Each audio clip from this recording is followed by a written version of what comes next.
Hi, everybody. Welcome to part 6 of Multidimensional Essentials here in the live class. We're on day 2, and we're going to start off with a little summary review of what we covered in the first 5 sessions. So let's just dive right in. Yesterday, we defined metaphysics as the subtle architecture that exists outside of time. This is the invisible shape of space that defines what is naturally allowed to arise into manifest creation. Metaphysics is to physics and chemistry and biology and all these natural sciences as mythology is to historical fact and lived experience, right? Metaphysics is the realm of archetypal geometries. Physics is the realm of forces and actual things happening in the world. Just like a mythological story has these epic characters who may or may not have ever lived, whereas we can then see those energies played out through historical stories and personal experience. And they are influencing one another, but not the same thing. Yeah. So we defined our metaphysics, and then we looked at generative geometry. We worked our way up through the dimensions. And so we can see we went from the dot, the single point, the infinite one, all that is, that has no diameter, no dimension whatsoever. And this is dimension 0. And from a dot, we created a line. When the dot moves in any direction other than imploding like a black hole, it creates a line, and that line is dimension 1. That line has no width, it has no it's got no up or down, no side to side. It's just unidirectional in one direction, and this is the first dimension. And then once we have a line, we can start to create other shapes. And if we translate a line, there are 3 different ways to translate a line. We can slide, rotate, or twist. And we have this creative process where we are shifting the line sideways, and that gives us a square, right? If this line just goes over here, look, that's just a square right there, isn't it? And then if we do the same operation, just shift it, all of a sudden we end up with this cube. So that's going from first dimension, the line, to the second dimension, enclosing area, which again has its enclosing area, but has no up or down, has no verticality to it, no height. And then from second dimension to third dimension, all of a sudden we're enclosing volume. But volume, we're still in that archetypal realm. And so there's no gravity, there's no momentum, there's no movement, there's no pulsative asymmetry happening in those metaphysical 3-dimensional shapes. So again, we can rotate that line, that gives us a circle. If we then take that circle and just rotate it, we end up with a sphere over there. And then we can also twist. So we pick a fixed spot and twist the line, and that gives us a triangle, and eventually gives us, if we do that same process, just twisting that triangle around an axis, we end up with a tetrahedron, the most efficient way to enclose 3-dimensional space.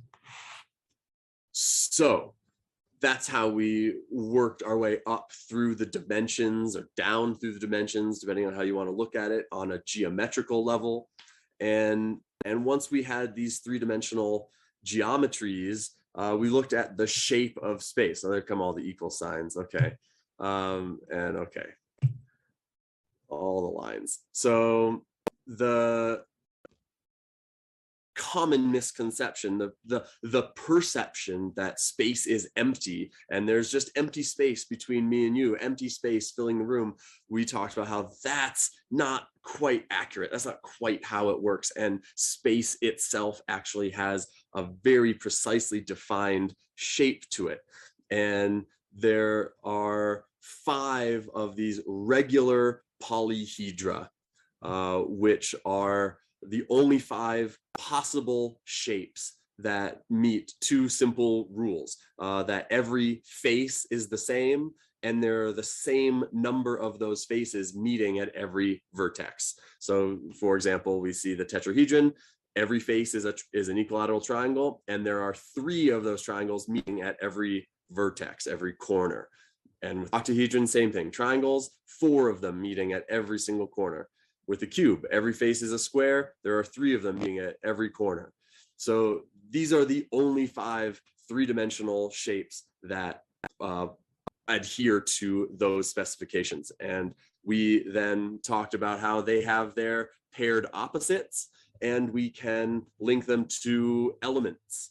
And once we link them to the elements of Ayurveda, we can link them to the chakra system in the body. So we literally have shapes associated with elements and locations in the body, and all the sort of energetic signatures that go along with that.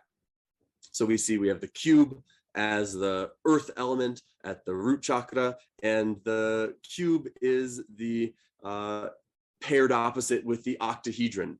And so it makes sense, air and earth are opposites.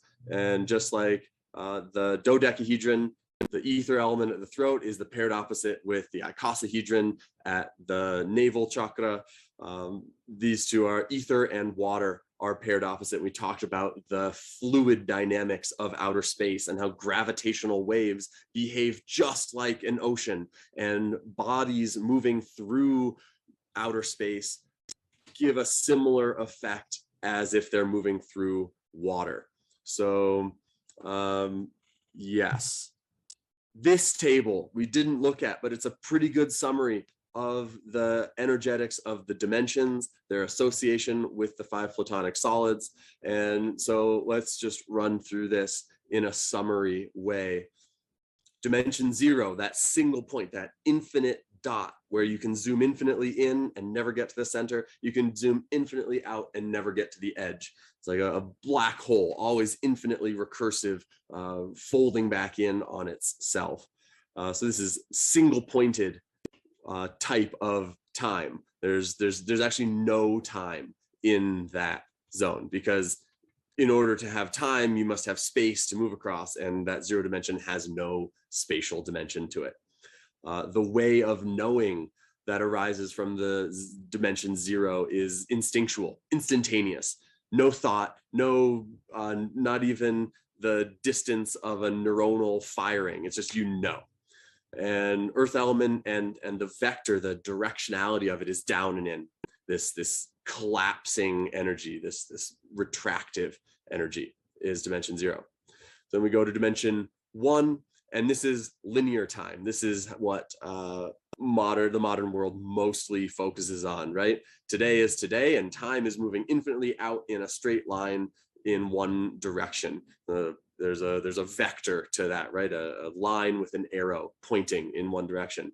And this is the intellectual way of knowing. It's linear, it's rational. It's like, okay, A plus B equals C. There's this very clear cause, effect, and I can make plans knowing that today the sun is going to rise, and tomorrow's the sun is going to rise, and it's just going to keep going like that. So this is the fire element, and it moves up and out the way fire has an upward direction and then radiates out.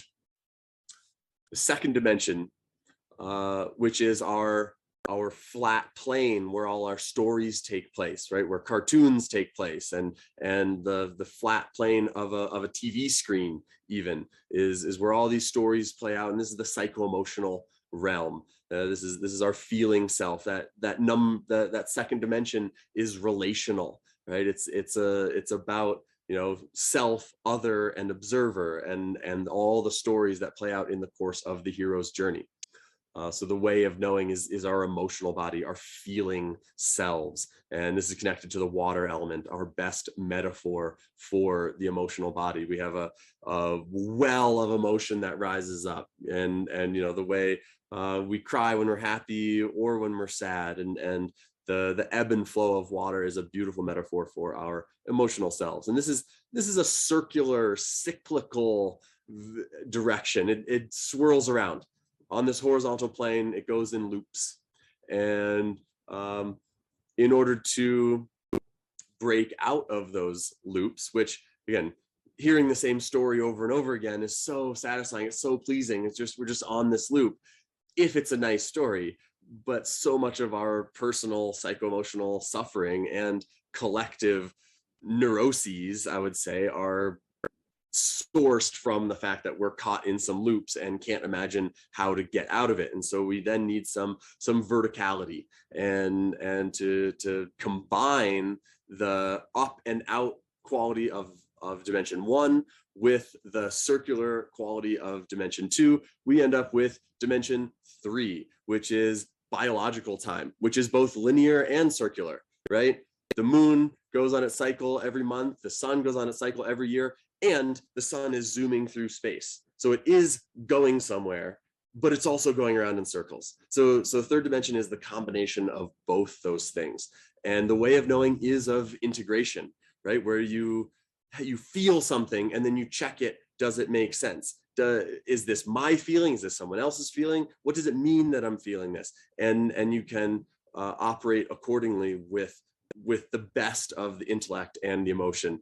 This is our ideal three-dimensional way of being. The mobility necessary for that way of knowing is brought to us by the air element. Nothing is as dynamic. Air is the only element with that quality of mobility. And so we need that adaptability to be able to feel an emotion, think a thought, integrate it, and see what is the best thing to do. And so the vector of this is the spiral or the toroidal field, which we'll get to later today.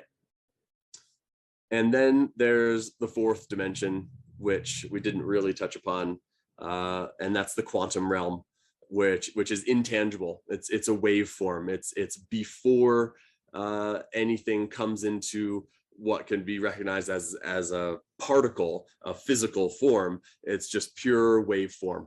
And this is an intuitive way of knowing. This is the sort of thing where you don't know why you know it, you just know it. It just arises. It's not a gut feeling. It's not like an instinct, fight, flight, freeze. It's just this awareness. It's sourceless awareness. It's if you ever had an out-of-body experience or a deep meditation where all of a sudden your body just dissolves and your consciousness is not located in a single point. It's just a big waveform floating through and connected simultaneously to the whole cosmos. This is the fourth dimension.